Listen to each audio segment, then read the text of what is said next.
The Boston Celtics trade framework has just been revealed as the price for Ivica Zubac continues to go up. What will the Boston Celtics do? We have a new mock trade along with the latest on Zubac right here today on Celtics Digest. Welcome, everybody. I'm Jace Andrews. I appreciate you tuning into today's show and hope you're having a wonderful day wherever you might be. Lots to talk about, but a brand new report on Ivica Zubac. Now, Jay King talked about him in the latest Athletic article and had some interesting statements on the potential of the Celtics acquiring him. Here is the official tweet. The Boston Celtics would likely need to part with significant draft capital to acquire LA Clippers star center Ivica Zubac, by Jay King. This is something I think we all knew, that if we were going to legitimately make a run at Zubac, they would have to give up first-round picks, maybe first-round pick.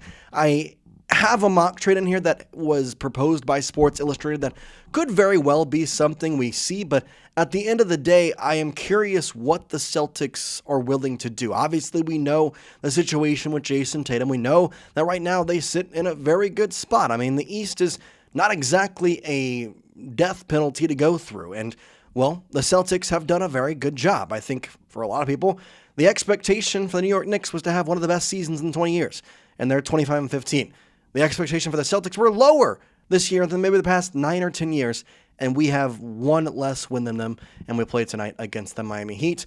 I think all things considered, you're doing pretty well, but I'd be curious to see what the plan is past this for the Celtics, as Zubac is a right-now choice, or are they going to try and go for more something long-term?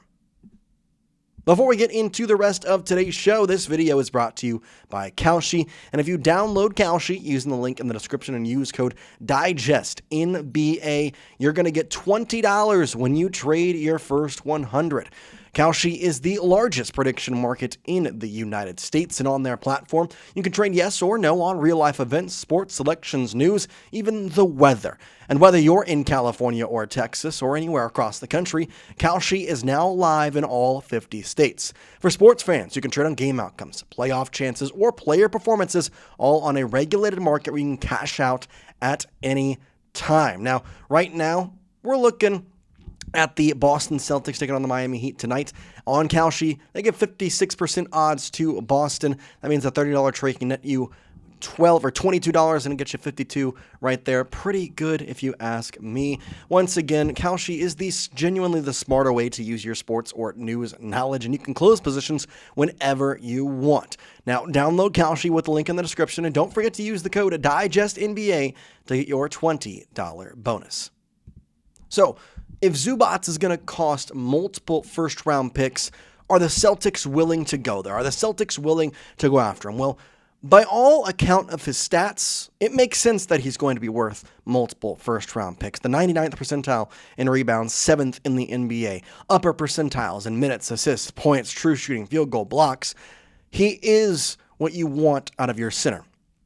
But is he better than what the Celtics already have? And we talk so much about Queta and the potential that he has to, grow in this game and potentially be a guy the Celtics look for years to come. I love Nemus, and I think that right now his development momentums are helping out a lot. His rebounds per game are great. His points per game are great. He's in upper percentiles in a lot of different facets for the NBA, and he ranks 17th in terms of blocks and 12th in terms of rebounds. So when you have a guy who maybe he's not as good as Zubac, maybe he's not averaging the points like Zubac is, but when he's this close, how worth it is it to go get a guy who would take, theoretically, all the minutes away from Mr. Nemus? I don't really know.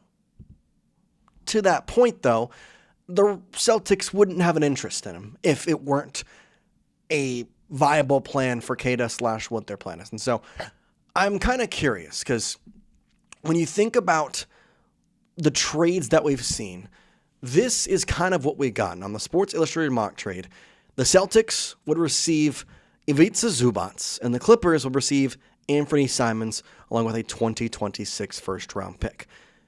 I don't know that this gets the deal done, to be honest, but the Celtics do have a plethora of first-round picks. In theory, they have their 2027 first round or 2026 first round pick, their 2027 first round pick. They have a 2028 pick swap with the San Antonio Spurs, so a pick there in the first round. And then 2030 and 2031, they also have first-round picks. So they could easily spare one of those, maybe even two of those. But would that be the right choice? Would that be the right option for the Celtics? That's where it starts to get dicey for me, because if you're looking for the future, I don't know that going out and getting a guy in Ivica Zubac is something that long-term will work out, just because of the financial commitment and the asset commitment that you will be making. Now, the contract for him is good. You would have to obviously renew here a little bit, but the picks are the biggest thing. And for what Brad Stevens has done with his picks, I don't know how worth it would be for the Celtics to go out and actually make this move. That being said, I know there are a lot of Celtics fans that would love to see Ivica Zubac on this team, and so I'm going to ask you a question here. How many first-round picks would you be willing to give up for Zubac? Let's say it was our world, where we're Brad Stevens, we get to GM the Boston Celtics, and get to pick what we would offer the Clippers. What are you sending their way? Are you sending them an offer with one first-round pick? Are you willing to give up 2 first-round picks? I think there's no way you'd give up 3 first-round picks, but what are the thought process on this? Because, again, Ivica is a very good center, and I do believe that he is one of the best in the NBA at this current time, especially over the past 25, 26 games. But are you giving up more than 1 first-round pick? I want you to let me know down in the comment section. Type 1 for 1, 2 for 2 picks, 3 for 3 picks. I'm curious for your thoughts down in the comment section. If you ask me, I'm probably going to give up just 1. And it's strictly because I like our situation. We're 3rd in the Eastern Conference. And yes, does Ivica Zubac push the agenda? For sure. But I do look at his shooting chart and find some problems. Now, his rim percentage is great. Don't get me wrong. That's fantastic. But Neemias Queta's is just about the same. He's not going to shoot threes, not what you expect. His paint percentage and mid-range pitches are good. And again, I go back to the main point of all this, and I think the biggest point of them all. Ivica Zubac's stats are great. Do not fault me there. Do not try and twist the words. They are very, very good. But they're not that big of a difference between what Neemias Queta is putting up right now. I mean, again, we compare the greens here on points, rebounds, assists, true shooting percentage, field goal, and block. Meaning, as of right now, in terms of the point or, I think non-minute stats, he has a lot of greens to give. In total, he's got 6. For Neemias Queta, it's a similar situation in his green percentiles.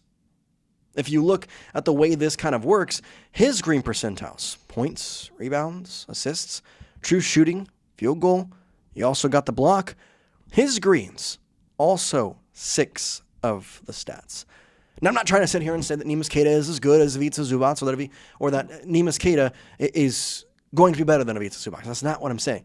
But what I am saying is that for the Celtics to give up a first round or multiple first round picks for a guy that is, yes, better than their center, but better by an amount that is not worth 2 first-round picks, I find questionable. And I know Brad Stevens, and I know the mind that he has, and in my thought process, would it not be worth it to rather keep those first-round picks? And maybe that might be late round.